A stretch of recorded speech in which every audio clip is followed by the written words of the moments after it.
Yali Medeth, and a very warm welcome to each of you. My name is Farah Gilani, and I'm a member of the Aga Khan Social Welfare Board for the U.S. I'd like to start by thanking everyone at home for joining us this evening.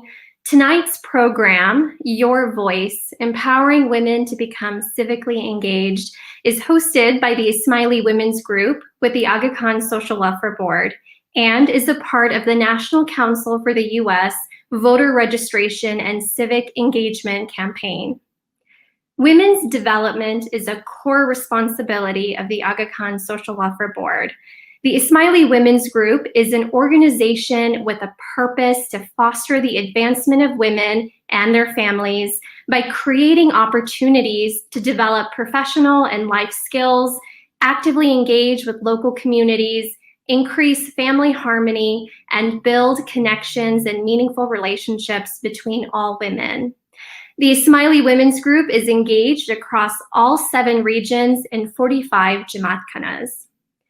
Women have made significant strides over the past several years. Even within our community, we have seen women achieve great success in their professional and personal lives. Through hard work, resilience, and perseverance, women have become leaders in nearly every type of industry, and this is definitely worth celebrating. When women engage civically, they're taking an important step that will benefit their families and communities for years to come. They're also showing their children the value of making your voice heard. This is why we're pleased to partner in this event. I'd now like to introduce our moderator for tonight's panel, Nafisa. Nafisa Panani Giovanni is the Managing Director of Health Initiatives at the U.S. International Development Finance Corporation. In her role, Nafisa serves as a senior advisor to the agency's Chief Executive Officer, providing guidance and leadership on policy and transactional matters focused on global health. Prior to joining the agency, Nafisa served as the Deputy Senior Advisor to the Secretary of Health and Human Services on value-based care, where she led strategic department-wide priorities on maternal morbidity and mortality, sepsis and kidney care, social determinants of health and artificial intelligence, and predictive analytics. Before taking her role at Health and Human Services, Nafisa worked at the Centers for Disease Control and Prevention.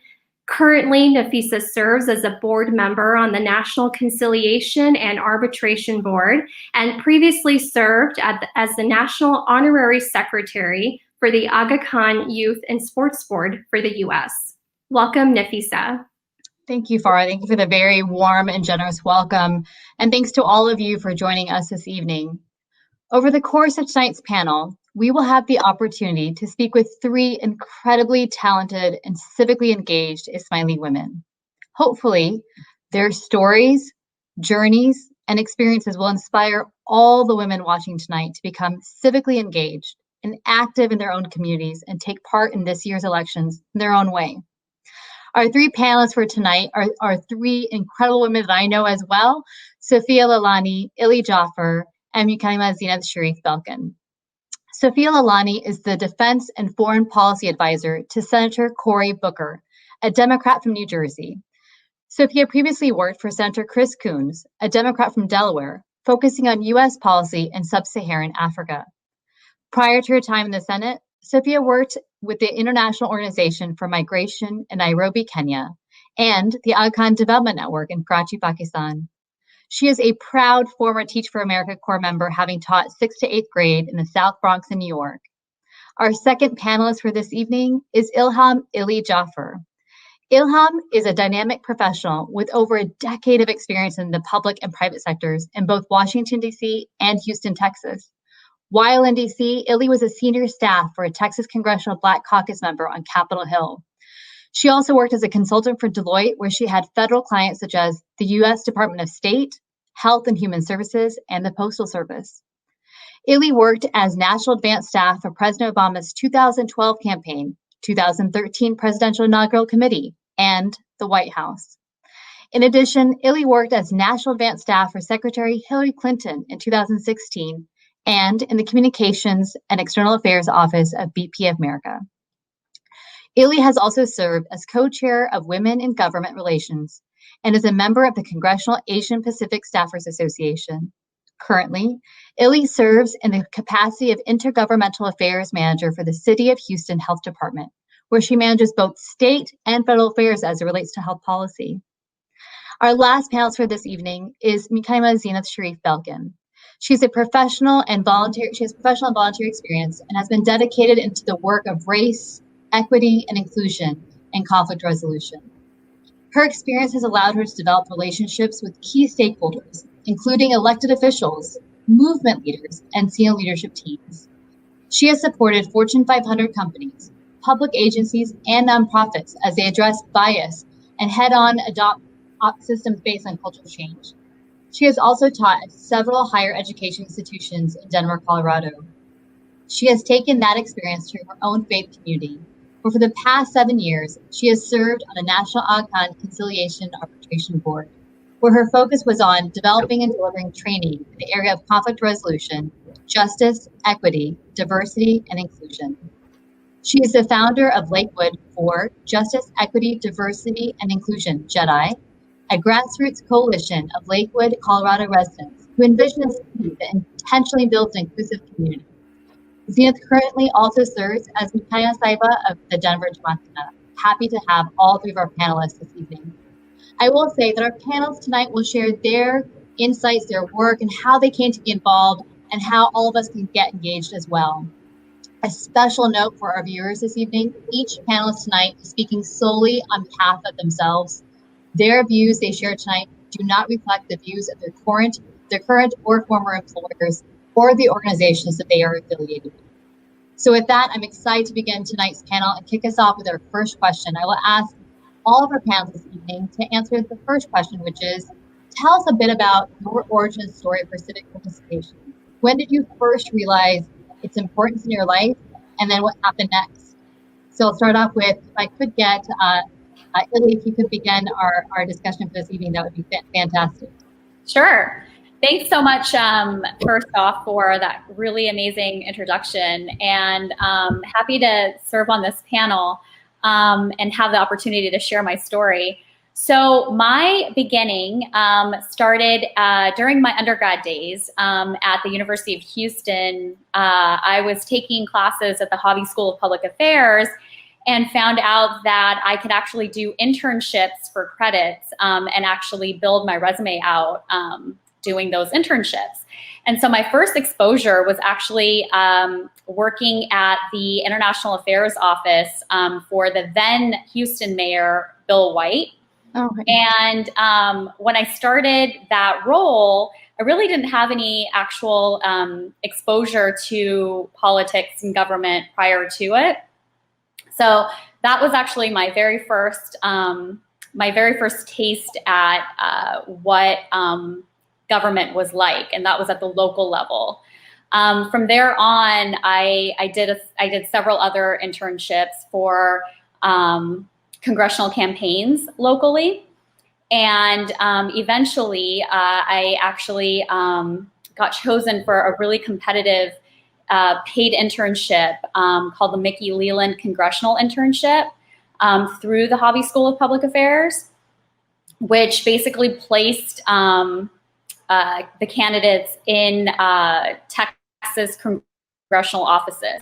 And so that was my first experience going to DC, and then I just ended up staying for 15 years. So that's basically how I got the opportunity to start out. I took advantage of what my undergrad was offering, and really enjoyed it, learned from it, and utilized it to continue to move forward. And Illy, did you have any friends at the time that were also engaged in this way, or were you sort of doing this in your undergrad experience completely on your own? Completely on my own. I really enjoyed my conversations with the assistant director at the Hobby School, and she sort of just took me under her wing. And once I realized that I could get real hands-on experience doing these internships and getting school credits for them, they did come with 10-page papers also. So I still did have to do like a little bit of work, but in addition to like getting that exposure and building out my networks, it was just something I really enjoyed. And so no, I honestly, in the very beginning, I did not know anybody else that was doing it. And it just really resonated with me. I felt like I was making a difference even at like an intern level. Sure. Yeah. Thank you. Sure. Can I ask you to answer the same question? When did you have that spark to get engaged in this way? Sure. So I actually, I think my engagement in politics and in civic engagement really can be sort of described or underscored with this quote from Wangari Maathai, which is and she's a Kenyan author actually, a fighter and activist for environmental justice, human rights, and ending poverty. And the quote goes, "There are opportunities even in the most difficult moments." So my story is this. I had always sort of been peripherally involved in my children's school, in terms of PTA and that sort of thing. And from there had built some relationships. And in 2001, I was actually asked to run for Lakewood, Colorado City Council. Lakewood is a suburb of Denver. So, naively, honestly, to a certain extent, I thought, okay, well, everybody that's anybody is asking me to do this, and yeah, I should just do it. So with the support of my family, I said, yep. So I declared my candidacy. And what I did not realize, honestly, was that as a Muslim woman of color, that the battle would be uphill. And I think the lesson from that is really that it's easy to think that if you've got all this support, that you can be lulled into complacency, right? Mm-hmm. But when you're knocking on door after door after door, and the first question that you get asked is, well, where are you really from? You start to wonder, do you really belong, and should you really be doing this? But anyway, we kept going. And that was in 2001. September 11th, 2001, actually proved to be not just a turning point, a huge turning point for the country, but also a turning point for our relatively small city council campaign, right, in Lakewood, Colorado. The day after, my opponent decided that he would drop lit to every door in our ward, in our district, highlighting my Muslim maiden name, which is Sharif, and the fact that I was married to a labor union activist and organizer, and asked, is this really who we want representing us in Lakewood City Council? So that was, sorry, I tend to get emotional about it, but when I say that opportunities even come in the most difficult moments, I think, I should tell you, I lost the election. But more importantly than that, I have to tell you, I think that is the time when our two grown daughters internalized this message of civic engagement and always being involved in one way or the other, because they had seen the direct impact of what that meant. And they are currently, I'm so proud to say, they're currently both engaged in this space. They do this work professionally, one in DC and one in Denver. So I think, that's my story. So yes, it was a really awful moment in time, but my goodness, talk about being able to make an impact without even realizing that that's why I was doing it. So that's my story around how I got involved and have stayed involved since then. And how courageous. I think that for a lot of people to go through and thinking this is going to be super easy, this should be fine, and then all of a sudden you endure this loss. That's hard, and to then sort of take that and say, I want to continue to work forward and engage my family, I think is pretty impressive, and something that I will definitely take note of. Sophia, I feel like I've only seen you involved civically, but I actually don't know how that started. Where did that passion come from? Well, Mukanima, thanks so much for sharing that story. It was so powerful.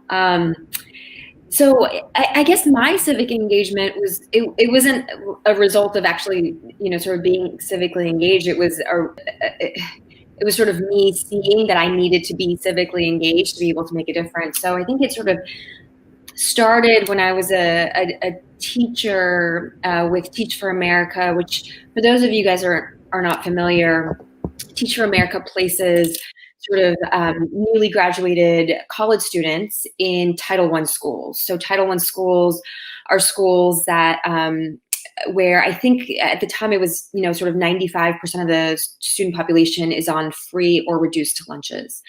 So many of my students, were undocumented or were in single family homes. I taught 7th and 8th grade. One of my 8th graders was pregnant in my classroom. And, so I looked around the South Bronx and I said, my kids don't have like a nice park to play at. Like, why? Like, there's no safe park for them to go to. There's no like, all these books that they're reading from and that they're expected to learn from are so old.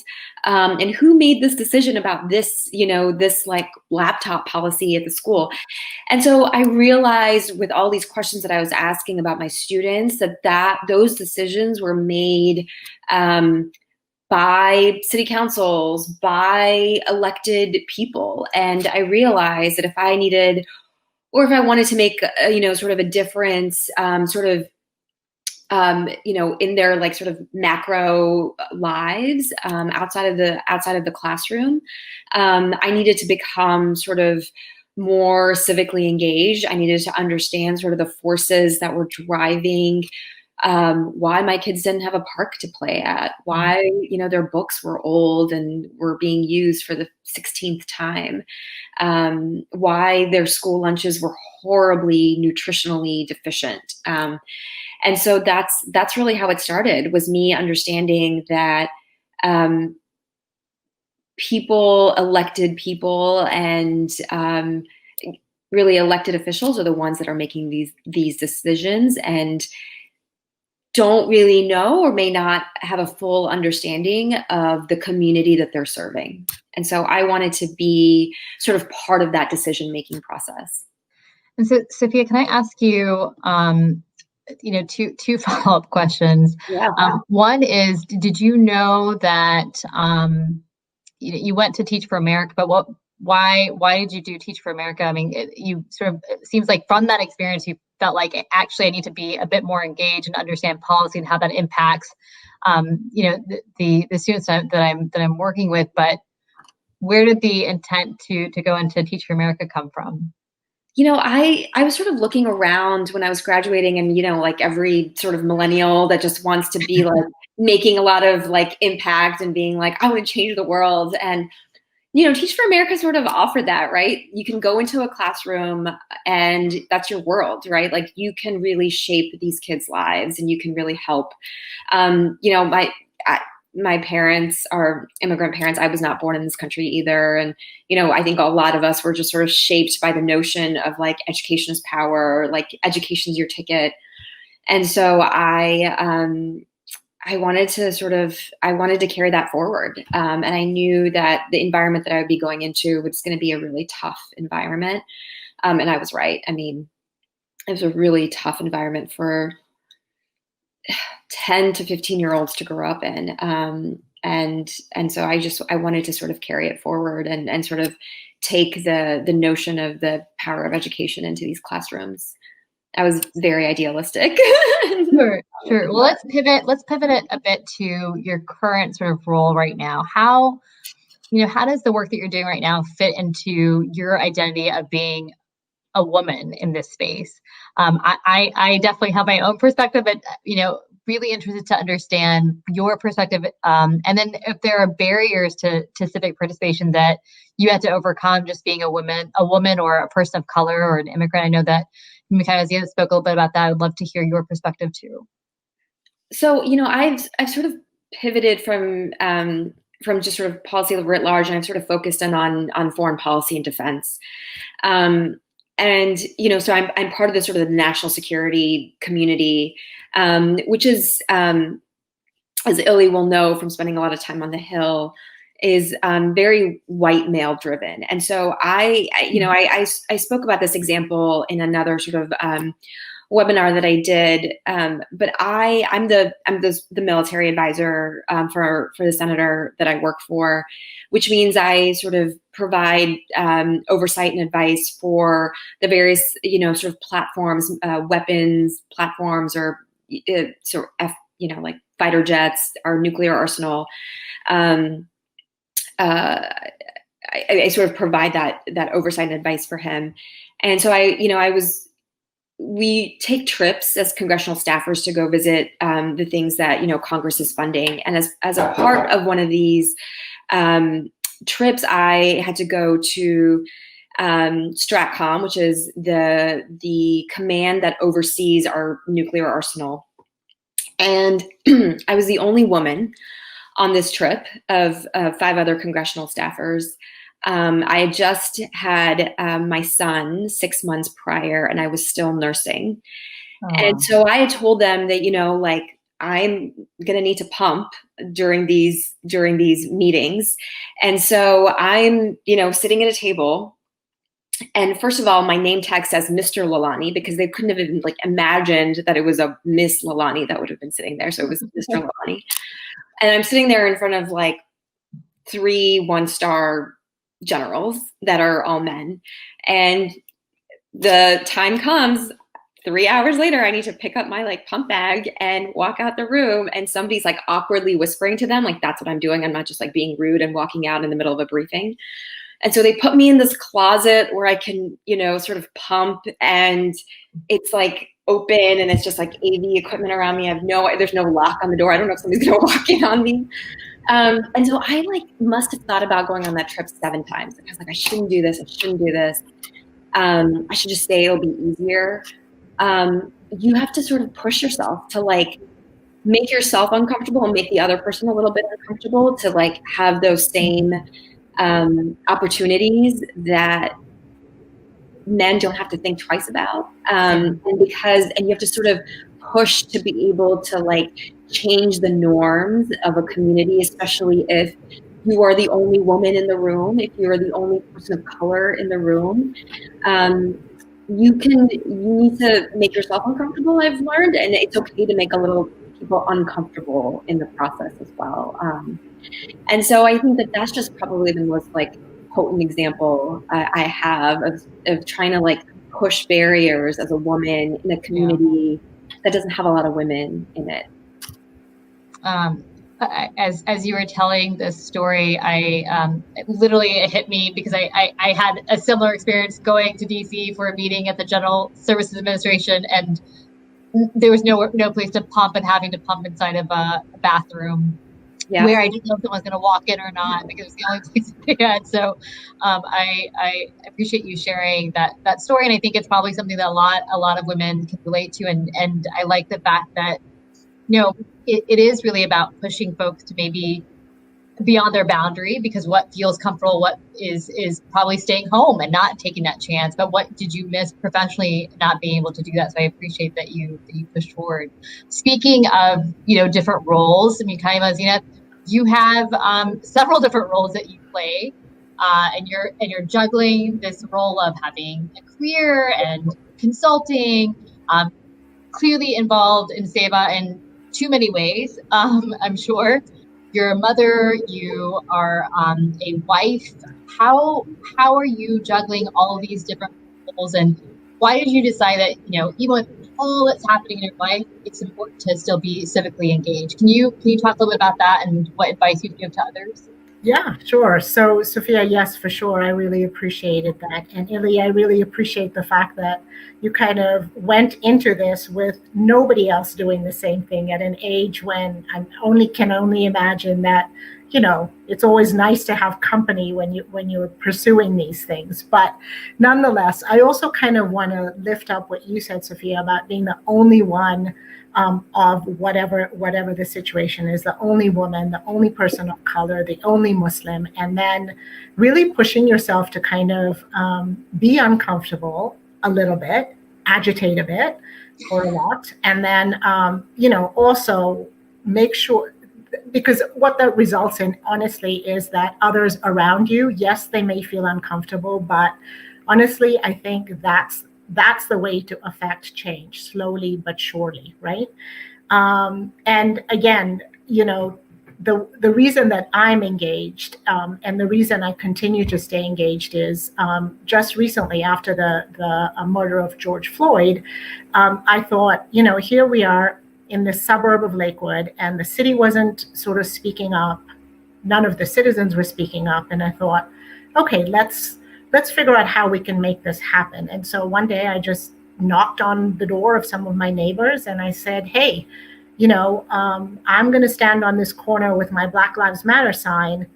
I would love if you would join me. And lo and behold, in the white, very Caucasian neighborhood in which we live, not only did my neighbors come out, not only did neighbors, a diversity of neighbors from other areas, Black and brown communities come out, but our Ismailis, from within Denver, sort of came from other suburbs and came out in support. So that's sort of an example of kind of how these things start. And my point is, you don't have to have a massive army. It's really about organizing at the grassroots level. If you have an idea about something that you're passionate about, that means something to you, really, your neighbors, right? There should be no reason that, for example, what's going on at your children's school is not important. Of course it's important. Just pick one small thing and then say, yep, this is what I'm going to go after. And then, when I go after it, I'm going to get my neighbors together, and I'm also going to make sure that my elected officials, they work for me. And because they work for me, and hopefully I have contributed to helping them get elected, I am going to hold them accountable. Talk a little bit more about, you said there's a responsibility to hold officials accountable. Mm-hmm. I thought that was really powerful. What does that mean to you, and how would you do that? So I will give you an example. So recently, we're in some times in our country, right? I mean, clearly the political landscape is an interesting one, to say the least, right? And having said that, there are things that are important to me. So I'll just give you an example. What's important to me is the Supreme Court nomination. And as a result of that, I picked up the phone. And again, I'm only leaving a voicemail. It's not like the senator is picking up the phone on the other end by any means, right? Like, don't misunderstand me. It's not like I know the senators personally, but I knew that I needed my voice to be heard. And so I picked up the phone and I called the senators of both parties to voice my opinion, to say, I'm one of your constituents. This is how I feel about it. Because, policy gets made by the numbers of phone calls our elected officials get. Make no mistake about it. They don't make decisions in a vacuum, right? Right. So that's kind of, that's what I mean by that. And I just feel like for this upcoming election, I just feel really so strongly that if each of us can get 5 other people to make a plan and vote, I think the voting is just the beginning, by the way, right? But vote, and then let's talk a bit more about what to do. I'm gonna take that to Illy, actually. Illy, you've served in several different roles, both from a federal standpoint, state, city. Help me understand, how we've got this opportunity to cast ballots this year as members of IWG. Our vote represents our own, and it also includes everyone in our professional network, our families, our communities. To Zinette's point, what are the steps that we can take to become more educated? What are the things that I should be looking at if I want to research the topics or better understand our candidates that are running? Sure. So I'll go back to your last question because I want to add a little bit to that in terms of practical tools to utilize to actually advocate for yourself and any issues that you may have. If folks are interested in doing that, the easiest thing to do is to just use Google to look up who your state, local, and federal elected officials are, and potentially even your county officials, and then reach out to their district offices. Each district office has someone that's dedicated to constituent services. So for instance, if you're having trouble with like your unemployment, you can contact your local member of Congress, or you can contact your local state senator's office, and they can contact the state's unemployment office for you and advocate for you as you being their constituent. So they can actually be a liaison for you between federal agencies also.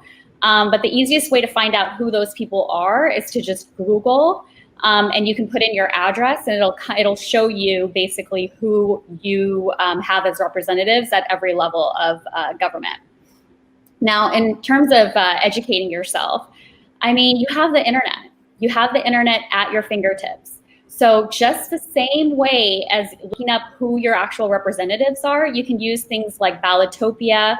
You can use other tools that you have on the internet. You can use your local clerk's office, which is also where you would register to vote.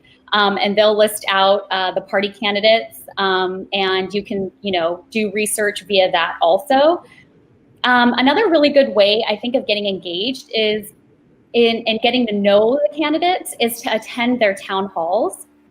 And now that we have COVID this year, they have a lot of virtual town halls. And so you can actually get to know what they're about and see if that's something that you're interested in and if they're really speaking to you.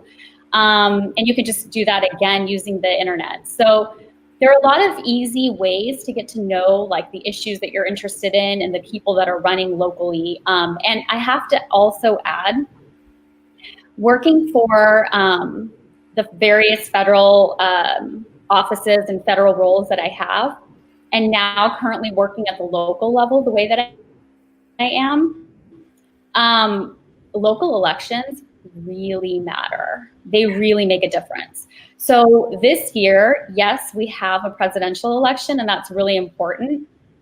And in Texas, I believe it depends on any given day whether or not we're going to be allowed to have straight ticket voting, but right now we don't. And so you're going to basically need to figure out and know each candidate and see whether or not that's somebody that you want to vote for. So all those down ticket candidates, they are just as important as who you're going to choose for president and vice president of the United States, if not more important, because they're the ones that are deciding right now whether or not you're going to be able to use mail-in ballots. They're deciding right now whether or not you're going to get to have straight ticket voting and various other issues at the local level. Those all get decided by those people whose names you barely know. So figure out who those people are and whether or not you align with them. And could Sophia or Mikhail, can you tell us? I know that there is, a bit of confusion right now on what source should I trust? Like, what if I go and research, am I going to get information that's accurate? Do either one of you have other ideas or examples of where folks can get accurate information about what's going on in their own city or in their county?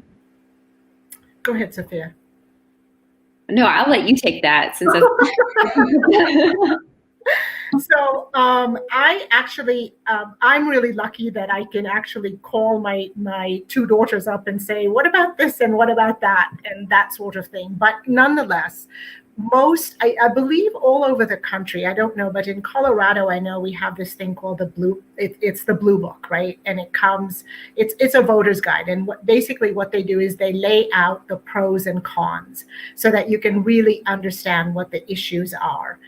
They also sort of talk about that's kind of an issue booklet, but I see that there are also sample ballot lookup tools and voter guides for each state at the.ismaili.USA/vote. And I think if we can get that message out there, I think that would be really helpful as well. I know the League of Women Voters also puts out a piece around issues and candidates as well. So I think those are all really good sources, but I'll tell you the best sources are your neighbors. And again, I think there's something to be said about healthy debate. I don't think we all have to agree by any means, but I think the only way we can get information is by talking to other people as well. So I would highly encourage that as well. And make no mistake about it, those local elections, that's who's deciding whether your roads are going to get paved or not. Thank you. Thank you. Sophia, do you want to add anything to that piece? No, I mean, I think I just wanted to pick up on what Karima was saying about just picking up the phone and calling your representative. And she is absolutely right that policy decisions are based on the number of phone calls you get. So my assistant is the one that answers constituent phone calls about if you're a constituent and you're calling in saying that you want all troops to come home from Afghanistan or Iraq, that you do not want to send any more money to China, or we should stay in the Iran deal, the nuclear deal with Iran, or you're saying that there needs to be more money for K through 12. It's like literally ticked how many people are calling on each issue, and the senator pays attention to the people that are calling in on like the big ticket items, right? And so if there's a lot of people calling in on, we need more money for K through 12 education, or we, keep the ACA, don't allow the ACA to go down, or, I'm under 26 and I am on my parents' health insurance and I can't let that go away. Like, if thousands of people call in about that, like the senator is spending time on that. And that is absolutely right. And so as a person that is working in a Senate office that hears those phone calls and that is responsible for like advising the senator based on constituents' real needs and concerns, she is absolutely right. And it is not hard to do. It is literally a 202-224 number or 228 number. And there's 4 more digits at the end of it. Just pick up the phone. You're going to talk to a staff assistant. They're going to write it down and like just leave a voicemail, just like Karima did, or you're going to talk to a staff assistant. But what I think is helpful that you're sharing and even throughout our discussion is that impact and change doesn't necessarily mean I have to devote weeks or months. It could be a 5-minute phone call. It could be a conversation with my neighbor. It could be a conversation with the PTA at my child's school. But the reality is like these micro sort of opportunities exist all around us. And it's really just making the effort to do that. And I think what's even more illustrative is the impact we can make if we make those small changes. And so maybe it's, tomorrow it's this and, the next day it's that. But I love that, it can be as involved as running for an election. It can be as little as picking up the phone and saying, hey, this is an issue that I really care about. I want someone to know that it matters to me and I want my voice to be heard. I want to end tonight with asking all 3 of you, what is your call to action for the people that are watching tonight? What would you say is something that, in one sentence, this is your call to action, given the work that you all 3 have been doing? Not all at once. I think I'm again going to pick up on something that Karima said is, just start small, right? Find one thing that you're interested in. If you are, terrified of sending your kid to school because you think that there is a kid running around with a gun and is going to, commit gun violence at their school, you can do 2 things, right? You can either do something yourself, which is call your senator and say, like, we need gun reform legislation now. Like, you need to do everything you can. And then there's, the second thing you can do is join a group that's like doing the advocacy, right? So Moms Demand Action. There's plenty of gun reform advocacy groups that you can join. So like pick one issue, either do something, do some micro intervention yourself, like pick up the phone and call your, state senator or your representative in Congress, or join an advocacy organization and join with other people. So I think that that's sort of my call to action. Okay. Karima? So these are not my words, but I'm going to say them. I'm going to use them anyway. The other day I heard someone say, a famous author say that if you don't vote, you may as well put your hands up in the air and say, it's all right, come step all over me.